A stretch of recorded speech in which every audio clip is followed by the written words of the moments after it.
Gothuruthu Kadalvathuruthu Holy Cross LP സ്കൂളിന്റെ ശതാബ്ദി ആഘോഷ സമാപനവും അധ്യാപക രക്ഷാകർതൃ ദിനവും സർവീസിൽ നിന്ന് വിരമിക്കുന്ന പ്രധാന അധ്യാപിക ഷൈഫി ജോർജിനുള്ള യാത്രയയപ്പും വിവിധ പരിപാടികളോടെ നടന്നു. വാദ്യമേളങ്ങളുടെ അകമ്പടിയോടെ വിശിഷ്ട വ്യക്തികളെ സമ്മേളന വേദിയിലേക്ക് സ്വീകരിച്ചാനയിച്ചു.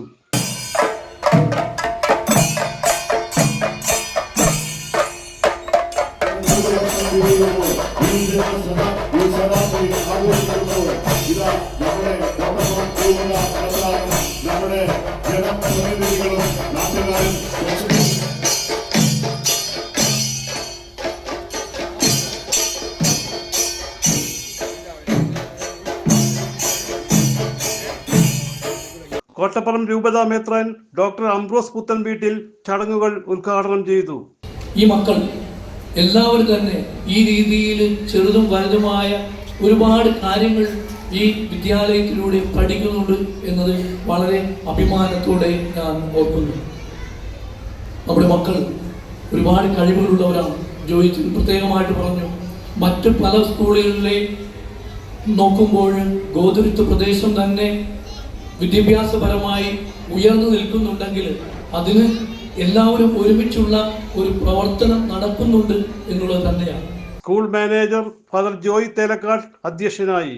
വിവിധ കർമ്മ മേഖലകളിൽ പ്രഗത്ഭരായ എത്രയോ വ്യക്തിത്വങ്ങളെ വാർത്തെടുക്കുവാൻ സാധിച്ചു എന്നുള്ളതും അഭിമാനകരമാണ്.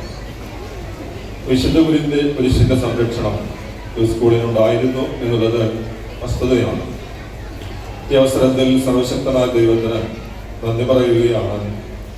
ഈ സ്കൂളിന്റെ സർവതോന്മുഖമായ വളർച്ചയ്ക്ക് കാരണക്കാരായ വരാപ്പുഴ അതിരൂപതയിലെയും കോട്ടപ്പുറം രൂപതയിലെയും അഭിമന്യ പിതാക്കന്മാർക്ക് നന്ദി പറയുന്നു.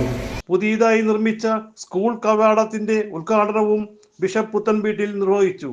ഗോതുരുത്ത് ചവിട്ട് നാടകത്തിന്റെ പ്രകടനത്തെ തുടർന്ന് ബിഷപ്പ് പുത്തൻവീട്ടിൽ കിരീടവും ചെങ്കോലും ഷൈഫി ജോർജ് ടീച്ചർക്ക് നൽകി യാത്രയയപ്പ് നൽകി. ജനറൽ കൺവീനർ ടോമി തൗണ്ടാശ്ശേരി സ്വാഗതം ആശംസിച്ചു. നമ്മൾ ഇന്ന് വളരെ സന്തോഷം നിറഞ്ഞ ഒരു ദിനത്തിലാണ്. Kadalvathuruth holy cross LP school അതിൻ്റെ 100ാമത് വാർഷികം ആഘോഷിക്കുകയാണ്. Father Jackson Valiya Parambil block panchayat president PR Saijan, ജില്ലാ panchayat member Nithya teacher, Chendamangalam panchayat vice president Bessy Sebastian, PTA president Meswin Xavier, sister Rita Joseph, block member George Varghese, panchayat മെമ്പർമാരായ Alrin Joboy, Shali Antony, Shippy Sebastian, KT Diana എന്നിവർ സംസാരിച്ചു. പ്രോഗ്രാം കൺവീനർ MO അജി നന്ദിയും പറഞ്ഞു. തുടർന്ന് സമ്മാനദാനവും കലാപരിപാടികളും അരങ്ങേറി. CJ Joy, city voice news bureau, north Paravur.